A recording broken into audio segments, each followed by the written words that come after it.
What's up, ladies and gents? We're not building this week, we're rebuilding. So if you remember this 67 Chevelle I told you about last video, that I did this Sniper Hyperspark install, yada yada. They went to another shop because they had an issue with the Sniper itself, and that shop butchered this entire thing. Well, we're going to diag this today and get it all back to running, hopefully. I've got two schematics I do need. I did remember my multimeter this time. So first things first, I gotta take a look. Yeah, well, we still don't have any nuts holding down the Sniper, so I'm gonna do that, attach the fuel lines, check my power, my switched ignition, my ground, and go from there basically, and find out what these other wires are that have been ripped out of the harness. I don't know what this shop did. I would advise them never to pick up a wrench again, because this was a perfectly good running car, and if it did have an issue with the Sniper, they're super easy to diagnose. So I don't know what the ever-living crap all this is now, but here we go. All right, first things first. Also, forgive me if I cough, because I'm still slightly sick from last week, but obviously I can breathe, as you can hear. When Bruce hooked the battery up, he said he saw and smelled some smoke. So I've got to hook this up, see if there is still, or whatever that was. It might have been this loose wire hanging here, which, God, I wish I knew what that was. I don't know why there's a loose wire there, because there was none when I did it. And we've got stuff like this stuff up here. Jesus. Oh, what did they do to this? Oh my God. Yeah, I got my work cut out for me on this. So let me hook battery power up to it, see if I need to put see, there's the cough, the charger on it, and then we'll go from there, and I'll start doing some pinouts, find some nuts to bolt the Sniper down, put the fuel lines on, make sure I got all my powers and grounds. And I think one of the biggest issue is they put a brand new Sniper on it, brand new kit, brand new Sniper, handheld, the whole 9 yards. They're not tuned. They have nothing in them from the factory, so that might be part of their problem. All right, here's where I am. Can't find any nuts for that yet. I'm gonna keep searching. I know they're here somewhere. Hooked up my main connections, my touch screen, checked my main powers and grounds to the Hyperspark, to the Sniper. They're all there. Went to key it on to verify my 12-volt ignition switch. I have nothing with key on.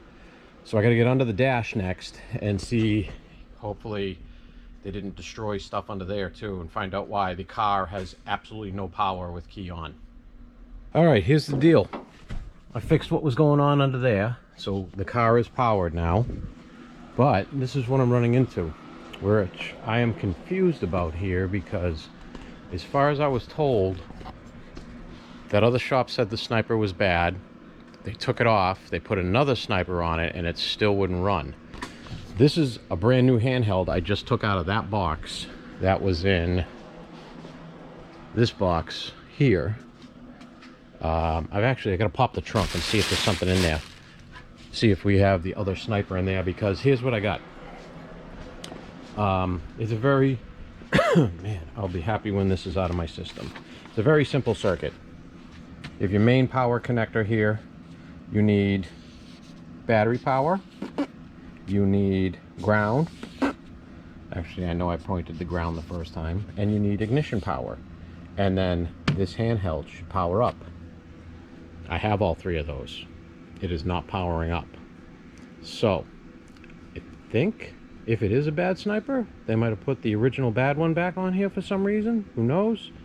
I also had to give it my 12-volt ignition here, because I'm not getting 12 volts on my pink wire.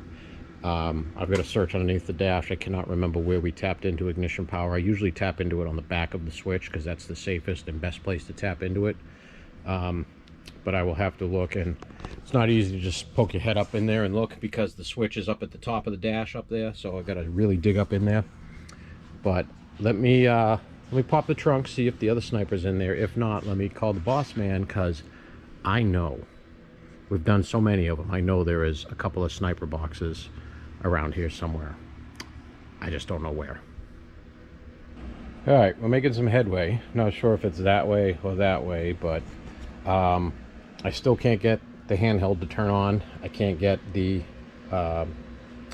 sniper to cycle or anything, but I do have the HyperSpark CD box is powered now, so that's good. So if that is powered, that shares all the same main power and ground input and the main 12 volt switched ignition as the sniper. We got an issue going on here, so I gotta walk around, see if I can find that other one. All right, interesting discovery. So we didn't have a spare sniper sitting around, so I robbed one off of the 68C10 outside. Sat it down on top, it's right there right now. Plugged everything in. As soon as it powered up, lo and behold, I got that burning smell. Started pumping fuel like it's supposed to, screen came on, then everything went off.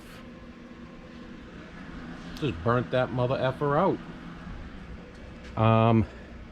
Something very weird is going on because all the wiring is correct. Might have a short in the CD box or some weirdo issues going on. I don't know. I'm perplexed right now. Give me a minute. Let me do some thinking and see what I can figure out. All right. Well, I am still no closer to an answer yet. I can tell you that this orange LED means that the engine is not running, and it senses that. It turns green when the engine is running, which obviously we can't do right now, but if there's an issue inside of that box or on the coil side, that will turn red, which there is not. And also, by grounding out my trigger signal, I can show you we have spark. I don't know how well you can see that, but you can definitely hear it. So the ignition box and the coil is doing what it's supposed to.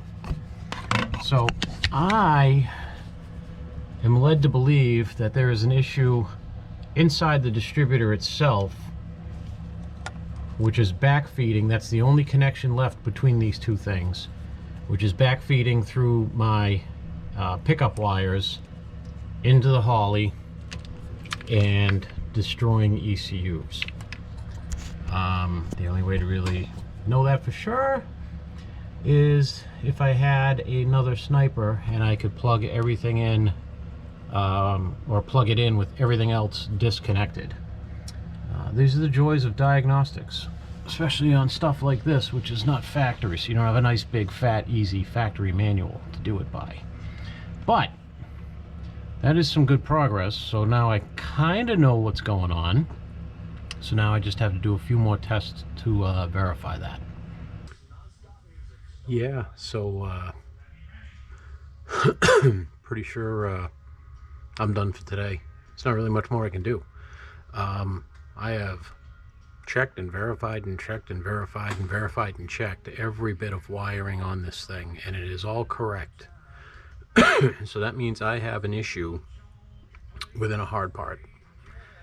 And since I verified that the CD box is working correctly, it's got to be inside the distributor. And I have a feeling it's in the pickup in the distributor. I've visually inspected it and it looks fine. I can't find a solid resistance spec online to figure out what it is. I'm not going to call Holley today and start with technical whatever today. It's just I'm tired. It's time to call it a day. It's noon. But yeah, so I'm a little bit close, or a lot closer, but still just a little bit away from figuring it all out. But the good news is spark is working. Wiring is good. It's just something else is backfeeding and burning the ECUs out of the snipers, which is not ideal. What do we got for projects? So the 69 El Camino is just about done. Man, a little bit of fit and finish left. They have to put a new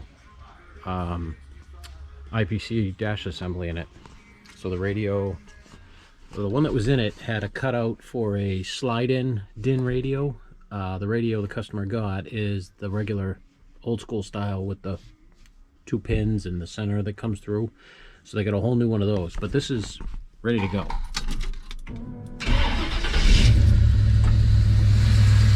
All the valves have been adjusted. We're all good to go now.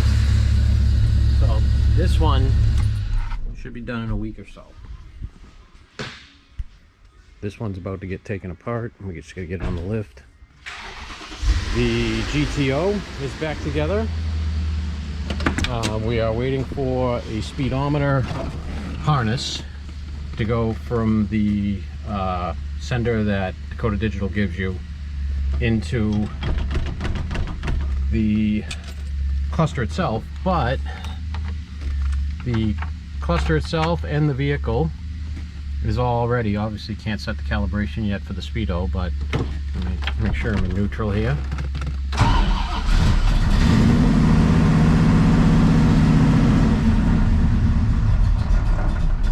She don't like to warm up, but it's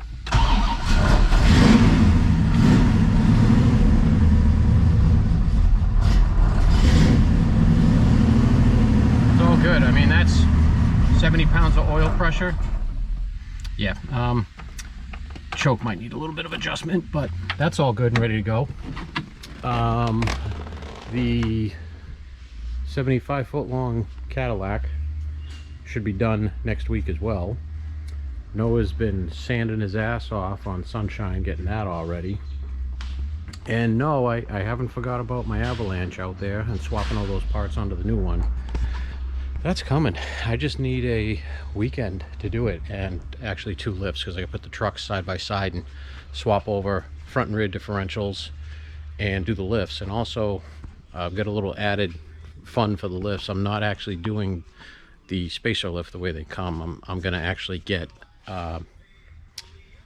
Rough Country's really nice, I think they're the V1s or whatever their really high dollar monotube shocks are. I'm gonna do those. I figured, why not? Truck deserves it. But yeah, so that's it for this today. It's really all I can figure out on it. Just gotta wait for next weekend. We got a couple of Sniper units coming in. It kind of sucks that that one burnt out too, but gotta start at the beginning before you can go anywhere else. And as far as I knew, all my wiring was correct, which it is. Just something is apparently backfeeding in the distributor, which is killing them. So it's Memorial Day weekend, so I'm going to go home and relax for the next 2 days, because it's a 3-day weekend for everybody else, but 2 days for me. And I will talk to you guys next week. Short video today. Didn't really have a lot of work to do here. Just had a lot of thinking to do on the work. But like, subscribe, all that good stuff. I'll talk to you later.